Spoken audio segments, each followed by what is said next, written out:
Good morning, everyone, and it's Siddharth here, and I'm here with you for another episode of the Sidcast. First of all, I'd like to make a few apologies that I couldn't do an episode yesterday as I had a few technical issues, but hopefully going forward,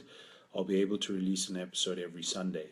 So, today's episode, I just want to quickly talk about a subject which I think is quite relevant when it comes to making particular key decisions in your life, especially in certain areas of your life, and that's learning to make decisions that are unpopular. Now, what do I mean by decisions that are unpopular? So, basically, what I'm speaking about here is decisions where potentially it can affect the outcome in terms of what your friends or your peers or your family think in terms of your decision,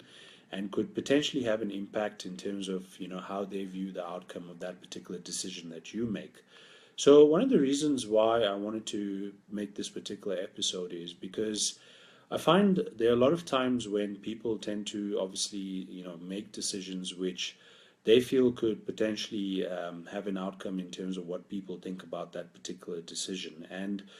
very often, when it comes to decisions that might affect, for example, our career or decisions that might affect, very important people in our lives, like our partners or our family, or even our very close friends, sometimes those decisions might not be very popular with those people. And what I mean by not being popular is that they feel that perhaps from their perspective and what they view as potentially right or wrong, it might seem like the wrong decision to them. But what you need to take into consideration is when you evaluate a decision that you're going to make. So let's just take an example. Say, for example, that you are making a decision in terms of a career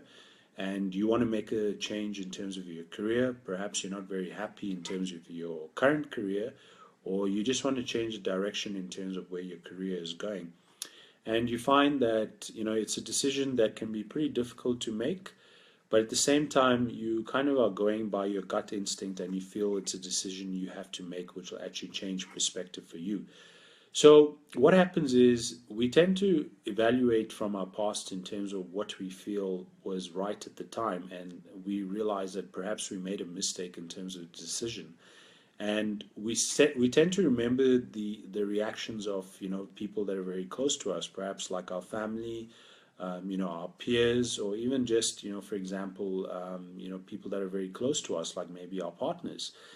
And if that outcome from that decision that we made in the past was something that was perhaps very detrimental to us, or it affected us psychologically in a negative way,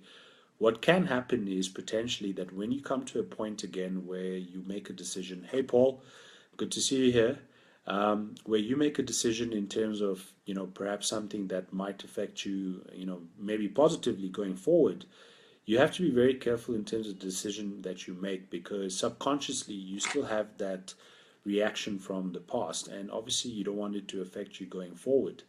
So sometimes what we don't realize is that some of the unpopular decisions from the perspective of society that we make actually might be to our great benefit. And the reason I mention this is because very often we may have made a decision which was based on, the scenario of what our peers think, or what maybe our family thinks, or what maybe our partners think. And for them it might be something that they feel is not the right decision, but at the end of the day, everything you do is based on what is good for you, what is the benefit for you. Now, it might sound like a very selfish sort of outcome or decision, but at the end of the day, what you need to realize is that kind of decision actually not just benefits you, it might actually benefit those very people that had a problem with the decision in the first place. And they don't see it initially, but down the line in hindsight, and everything obviously is based on hindsight, they might realize actually it was the right decision. So why I'm mentioning this is that perhaps you're in a situation where you're not really sure in terms of what kind of decision to make for a particular outcome, or maybe it's a project, or as I mentioned, maybe it's a career. So my suggestion is what you can do is you can basically jot down a list where you have the pros and cons of making that particular decision. And when you're looking at the pros and the cons, obviously go by your gut instinct and don't just go by what you think people will think is a pro or a con. That's very important. And the reason I mention that as a suggestion is because I personally have gone through that kind of process where I made decisions by jotting down a list of pros and cons of making that particular decision. And I actually see what is the outcome, obviously, of making that particular decision based on the pros and based on the cons. And what you need to realize is, obviously, from the perspective of you as a person, when you're growing as a person in all areas of your life, there are going to be times when you're going to find that you actually are going to make a lot of unpopular decisions. And I've found through my own life experience that I made decisions that have been very unpopular. And I've realized that the only way I'm going to actually break barriers is if I start making those unpopular decisions, because that is where I'm actually going to strive and grow as an individual, and obviously see myself get to greater heights. So just to basically summarize this episode, what I would say is, when you're at a point that you need to make an unpopular decision that could potentially affect your family, your partners, or your peers and friends, make a list of the pros and cons, see what actually outweighs the other, and then obviously look at a long-term view, maybe a 3 to 5 year view every time you make a particular decision that has a life impact from that perspective, and then make your decision from there. And forget about whether it's something that's popular or not, because at the end of the day, it's a decision you're making regarding your life and how it affects you potentially down the future. Hopefully that was an insight that was very useful for you, and I will see you in another episode, and thank you for joining me on this episode of the Sidcast. Take care.